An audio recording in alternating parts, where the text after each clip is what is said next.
ওনারা আজকে ওনাদের শ্রম দিয়ে ওনাদের মেধা দিয়ে আজকে যে অবস্থা। আমরা জনগণের পাশে আছি।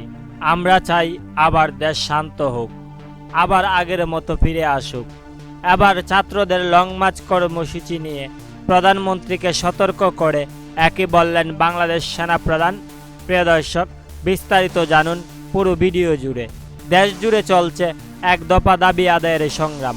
এরই মধ্যে প্রধানমন্ত্রীর সব চেষ্টা ধূলিসাৎ হয়ে গিয়েছে। কিছুতেই আলোচনায় বসতে চান না ছাত্ররা। এদিকে সোমবার লং মার্চ কর্মসূচির ডাক দিয়েছেন ছাত্ররা। দুপুর 2টা থেকে গণভবন দখলের মিশন শুরু হতে যাচ্ছে।